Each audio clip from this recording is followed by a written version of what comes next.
The game, like I said, after, I was very proud of how we responded after a really tough moment with Grayson's injury. In reflection, it's probably 30 years of being on a college field, the scariest moment I've had, and felt so bad for him and his parents. I thought our trainer, Justin Smith, our head athletic trainer, did an amazing job on that field with his team and the docs, managing the chaos of the moment, keeping everybody calm. Did a tremendous job, and after the game, when information was coming back on how everything was going, communication was great. And, got to spend time with Grayson and his family at the hospital after the game. All the scans and things they did came back clean. He was in good spirits, has been released.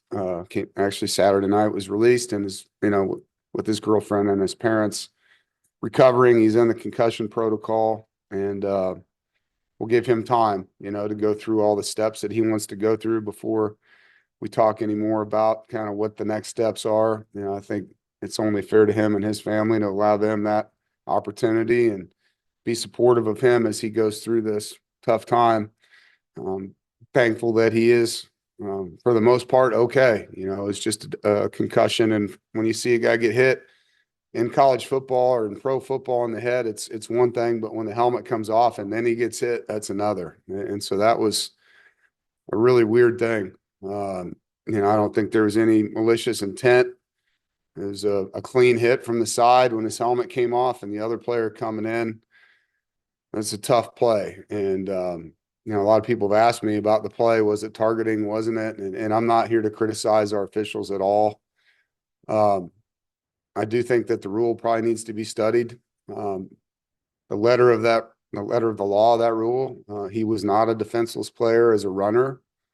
And if you hit somebody with the crown of your head or you launch yourself into somebody's head with the crown of your head, that's targeting. And in that particular case, it was the front of the guy's helmet that actually hit Grayson. And so, obviously when you see a play like that, you think, why does it matter what part of the head hits him at all? And scary moment. So talked to him on the phone a little bit ago. He's in good spirits. He's excited to be back around the team, and we'll go through all the proper steps with him and be there right behind him. When I was talking to him at the hospital, we were talking about the play itself. He hadn't seen it, and his dad and mom were in the room. And he said, "Coach, I thought about sliding." And then I said, "No, I'm not doing that." And he just has given the game so much. He's such a competitor. He's such a warrior. And I know myself and everybody around here, we were pulling hard for him. And so it's just not what you expected in the game. Turning from that event to our sideline, seeing our guys and how emotional they were, is in the moment, wasn't even thinking about the rest of the guys, thinking about him. Like, dang, how are we going to get these guys back on track here? This is tough. And it was. There was a lot of tears on our sideline. And so, I was proud that we got back in the game. CJ Bailey came in and did a really nice job. Didn't get a lot of reps last week as a backup. You never get as many as the starter. And then the disappointment is that we didn't finish. And, really disappointed in that. It's something that we take a lot of pride in as a program. And had plenty of opportunities in the fourth quarter, really 10 minutes left in the game, 10-point lead. And multiple times plays presented themselves to us that we could have got off the field defensively or made a play defensively, or a 3rd and 3 on offense where we don't protect the way that we're capable of. Just felt like we didn't finish. No, we didn't finish. And that was disappointing, really disappointing as a coach. And so I own that, as always. I got to get our team to finish better. And our players will own that as well. They got to finish. But I'm proud of CJ, and this team will battle for him. I thought Kendrick Raphael really battled in that game, ran hard, protected well. Our outside receivers continue to improve. I thought Noah Rogers and Wesley Grimes, Terrell Anderson, Keenan Jackson all caught the ball well and did some things with their legs after the catch. Justin Jolie did the same. made a really nice play on third down and strained for a first, and we ended up scoring on that drive and then had the touchdown later in the game. Negatives, we had 2 turnovers that we forced on defense that we got 0 points out of offensively in the third quarter. And we opened the third quarter. We scored right before the half, knowing we'd get the ball back to open the third quarter. I thought, all right, we can get some momentum here, and didn't. Went 3 and out. So that was a disappointing drive. And we got beaten protection in some critical spots. We had some guys wide open on a couple plays, and CJ got rushed and couldn't get the ball to him. We had KC on a screen and go. And then on that 3rd and 3, we had a high-low route, and he couldn't throw the ball to him. And so we got to be better. It wasn't just on the O-line. There was 2 on a running backs, and then on the O-line. We got to be better in those moments. On defense, we got 2 takeaways, and then we had a couple strips we didn't capitalize on. One of them was one of the plays I'm mentioning. Cooley does a great job stripping the quarterback. Ball's right there, and 3 of our players are there, one of theirs, and they get the ball back. And that would have ended the game. I thought our DBs played man-to-man coverage very well in the game. Didn't make enough plays when we were in zone defense. Obviously, they out-jumped us for 1 in the corner of the end zone on a 3rd and 10, which is a play we need to make. We had poor eyes at linebacker a couple times on play action, and then the roughing penalty was a critical error. We were really good on third down defensively, 8 of 11 successfully. We were 0 for 3 on 4th down, and those were all in the 4th quarter. Our special teams was really kind of a wash in the game. We were 3 of 4 on field goals. I think our punter is better than he showed. He had one extremely good punt. And they called us for being in the backfield, which I don't see on film, which hurt his average. But he did have a shanked punt earlier in the game, and their punter did as well. So really the special teams were not a factor for either team in that game. And in the past, they have been. Now we move on. We're at the halfway point of the season, 3 and 3, obviously not where we want to be. But we have a lot to play for, and excited about the next opportunity with Syracuse. They're a 4-1 team coming off an overtime win on the road at UNLV. Really good quarterback, and Kyle McCord, obviously a nationally known guy from Ohio State. Really good arm, poised, experienced. He's won a lot of games. The receivers have a lot of experience. Pena is a guy we've seen for a long time, and he's a good returner as well. Gadsden was out last year, but the year before we played him, and he made a lot of plays on us. And receiver number 7, Meeks. The running back, Allen's an experienced back, and they get the ball to him a lot of ways. They're putting up really good numbers on offense, particularly in the air, and will be a great challenge, an opportunity for us. Defensively, they play a lot of different things. They've been 4 down. They've been 3 down. Some the entire game. Sometimes they do both in the game. So there's a lot, really 2 systems that they're merging. Number 10, Diggs, is a disruptive player, plays defensive end and linebacker, has 8 TFLs and 4 sacks. And they're big up front. Yeah, really big D-line. A lot of experienced 9 guys in their defensive depth chart that have been starters at one time. And Pena, like I mentioned, is a really dynamic returner. Excited to have our night game at home. We've had 3 straight noon games. And I know from a crowd standpoint, we've always had great energy in our night games. We'll be in our all-black uniform, and hope that we have an incredible crowd. With our fans, I know all of us wanted better than 3 and 3. Trust me, no one's more disappointed than me and our players. But I also know NC State's about fighting and not giving up, and that's where we're at. We've been in worse situations and rallied and had really good finishes, and that's what we're going to try to do. We got 6 games, 6 opportunities. We'll take them all one at a time, and we'll work our butts off with a lot to play for and a lot to fight for. And I know it's frustrating. I feel your pain. But I know one thing about this school: we don't quit. We dig in and fight, and we stick together, and that's what I'm asking for with our fans. We need your help in this game. Crowd noise matters at home. You're playing a team that throws the ball on the road, and having you behind us would mean a lot. With that, I'll open it up for questions. Corey? Dave, I know you gave an update on Grayson, but are there any updates at this point on guys like Hollywood Smothers, Brandon Cisse, Dakari Collins, and Val Erickson that missed this game as well? No. Okay. Um, at this point, is there any other guys that you expect to have back for this upcoming game? Yeah, I don't have to discuss injuries, Corey, so I'm not going to. I'm giving you the update on Grayson because of how public the injury was. But there are no rules around that, and I'd rather not talk about their health. Okay, I completely understand that. As far as the game coming up against Syracuse, Kyle McCord, what have you seen from him as far as his play to this point?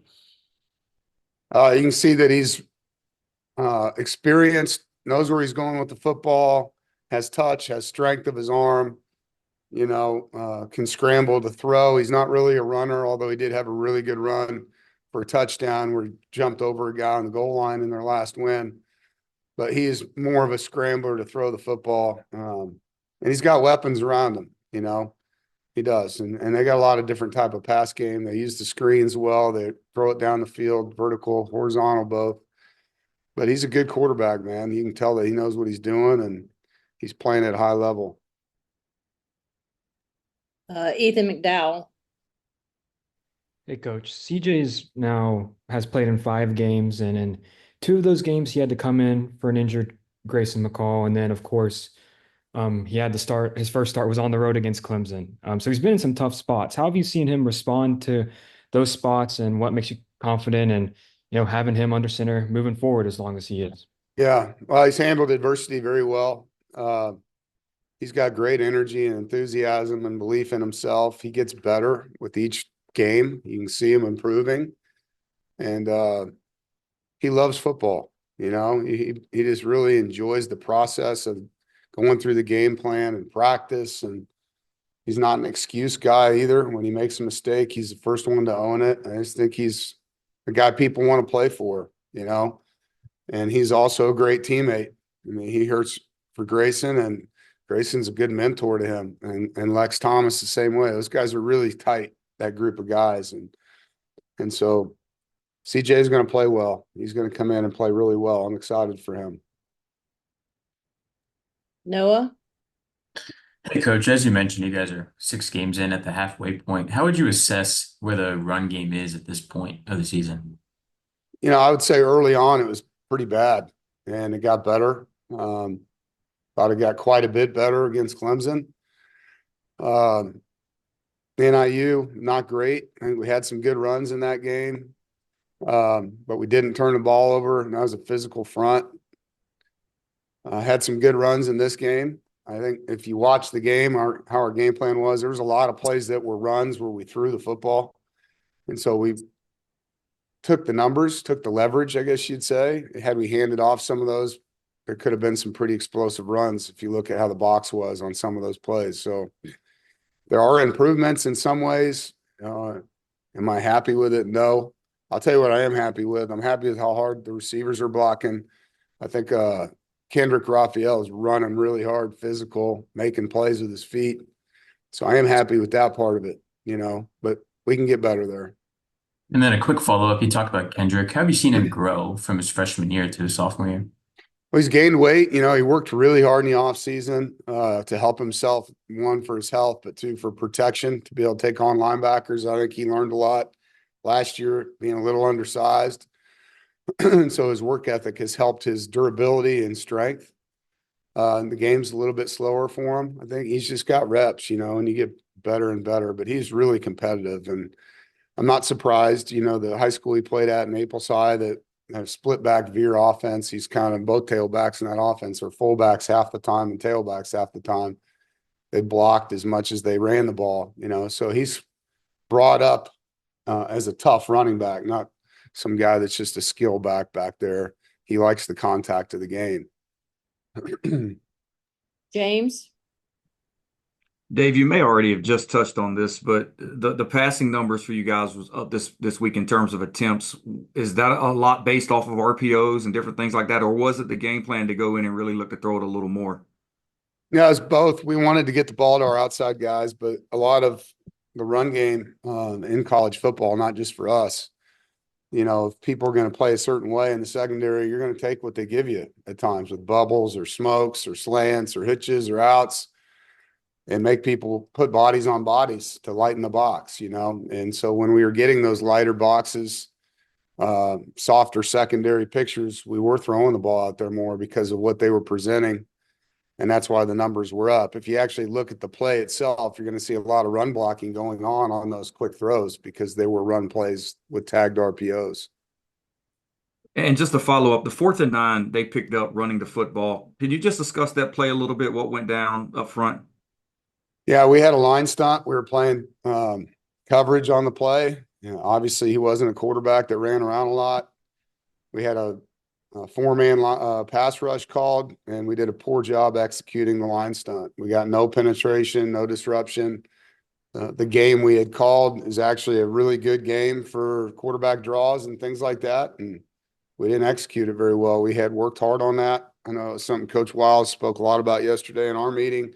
He was disappointed in that play. Felt like we'd be able to capture the quarterback with that game, and obviously they did a better job than we did on that play. That was a tough one. You get somebody 4th and 9, you ought to get off the field. Thanks, Dave. Yep. Jaden, Have you talked to the league at all about just the what happened on the play and looking at the targeting rule? Yeah. Yeah. Yeah, I've talked to the league, and I can't discuss that conversation. That's private. I have a lot of respect for Al Riveron, head of officials, and that's one thing we don't do is publicly talk about those conversations. I think he and I are on the same page with the fact that the targeting rule itself needs to be studied. I think the language in it puts the refs in a tough spot, particularly on a play like that one. I mean, you guys have watched a lot of football. There's not a lot of plays where a helmet comes off and at the same time someone else is coming in to hit him like that. And so it really highlights the rule and the verbiage of the rule. And so, yeah, I do think in talking to him, there's going to be a lot of conversation from an officiating side about the language of targeting and is this the right way to officiate the rule? I know he felt terrible about what happened, and I have a lot of respect for him and how he does his job. And to follow up, so the play wasn't ruled dead because the ball came out before Grayson hit the ground. Is that correct? Yeah, it was a fumble.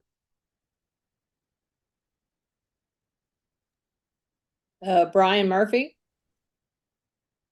Yeah, thanks. Just to follow up on that real quick, should the play have been ruled dead when the helmet comes off? I thought normally they rule a play dead. Yeah, it's a good question. The ball came out simultaneously, so they didn't rule it dead. I could see where that could happen, but again, you're asking me to officiate, and I'm not an official. I mean, some of those calls are on the field in the moment. If a guy continues to play with his helmet off, you usually see that. But as you know, that play, he went directly to the ground, and so I don't know. It's a tough one. Sorry, I know it's a bit of a sensitive topic, but at any point in your career, have you ever told a player like, I can't put you back out there? Like, is that a decision you feel comfortable making as a coach, or will you let the doctor and the player and his family tell you, hey, we want to play, we've been cleared, we can go back out there? Or at some point as a coach, do you say, I just don't feel comfortable putting you back out there?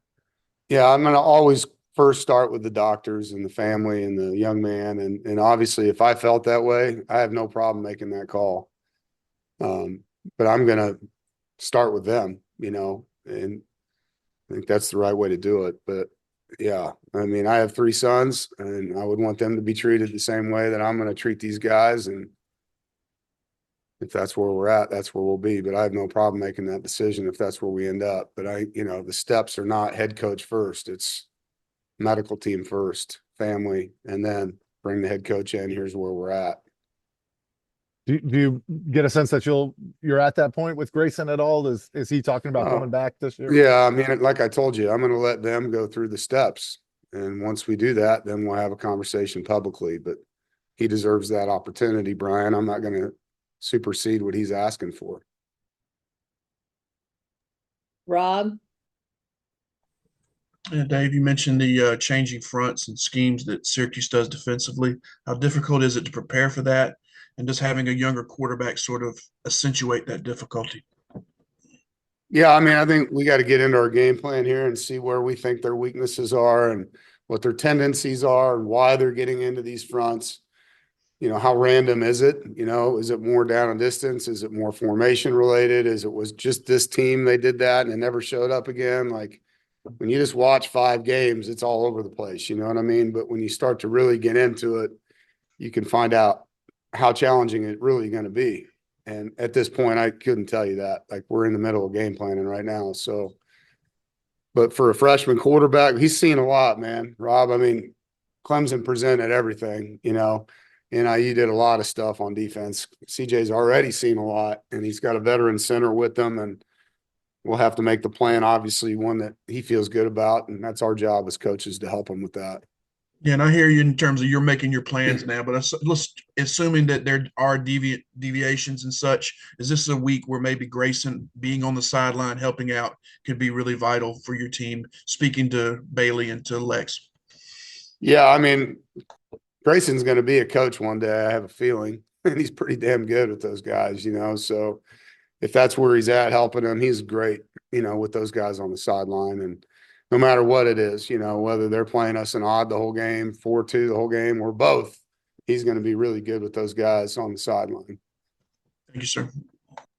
JC, Obviously, you've talked a lot about McCord and you mentioned Diggs and then Meeks, the wide receiver. They all came through. They all came through the transfer portal. Big picture wise, does it show how fast a team can turn things around? Because if you take those 3 guys off, Syracuse is a radically different squad. Yeah, I mean, I think getting the right guys that fit a need, and guys that are good players can really help you. I mean, you see it both ways in some cases. But yeah, I think the portal can be a transitional thing, particularly for a new coach coming in, you know, where they may have had some glaring spots, as you mentioned. I mean, getting the quarterback that they have right now has completely changed his opportunity as a head coach in year one. And you go back to when I got here and I got Jacoby Brissett, but he had to sit out for my first year. And we went from 3 wins in year one to 8 wins in year two because of that position change, you know. I mean, that position is the most important in football. You can look at every NFL team, every college team, every high school team. If there's a really good player at quarterback, they usually have a pretty good record. They usually do. And they got a good quarterback. Kyle McCord's a good player. James, Dave, it feels like Tamarcus Cooley is really coming on for you guys. Looks like he made some plays again this past week. Just evaluate him and your thoughts so far. Yeah, I'm really impressed with his improvement. His last 2 games, he's been very good in coverage and zone, blitzing, fitting the run. He's getting better and better each week. Really talented athlete. We knew that when he got here. He had a lot to learn, and to his credit, he really worked hard at improving. Coach Freddie, Autry Lindsay does a great job with our nickels. Yeah, Tamarcus has been a positive, a spark for our defense for sure. And I wanted to follow up on that. I don't know if you guys brought him in to start or anything like that, but it seems like you really threw a lot of darts in a sense in the transfer portal at defensive back.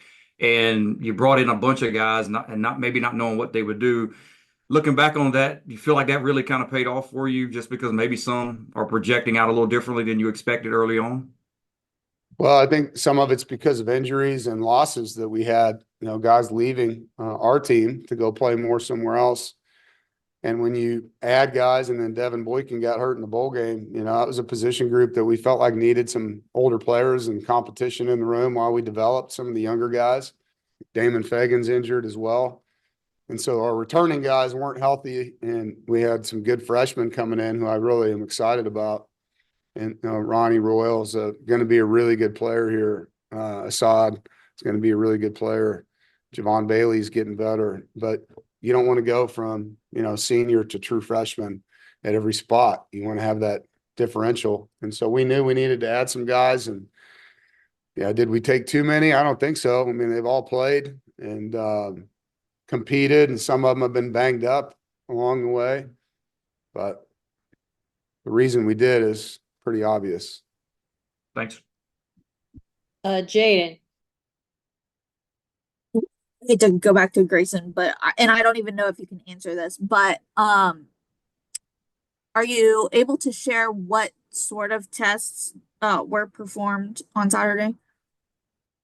After the game, Yeah, at the hospital. yeah, I mean, he went through every test you can go through. But I'm not going to get into it. I mean, look, he's at the trauma center. That's the #1 trauma center in Wake County. They put every single resource into what they do and had really glowing results coming out of there other than he has a concussion, you know, so you feel good about it because as you all know, head injuries can have a lot of other things, swelling, blood and all, none of that. So, you know, feel fortunate that all we're dealing with is a concussion, but for him, there's been multiple in his career, as you know. So, yeah, but the hospitals here in Wake County, and we're fortunate, you know, in the Research Triangle to have the medical care that we do. 2 more, Corey, Dave, Justin Jolie has had a strong start to the season so far to this point.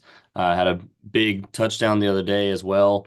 Just your thoughts on what you've seen from him to this point, a guy that's been able to make a lot of guys miss on tackles, and obviously that's been able to make some contested catches too. Yeah, he's a really good ball catcher. He's good yards after catch. He's hard to tackle. He's quick feet, good in space, elevates for the ball, can track the ball. He's competitive. He's getting better without the ball. I mean, that's the biggest area we've been working hard with him is, you know, how to block in space, how to be good on different types of blocks. And when the pictures change, you know, defenses aren't always how they line up, how to adjust. And he's continuing to improve in that. But he's been a great asset to our offense, and he's just getting better each week. He works really hard, and he's a fun kid to coach. As a quick follow-up to that, how important is it to have a guy like that, a big body tight end across the middle for, you know, a young quarterback as well?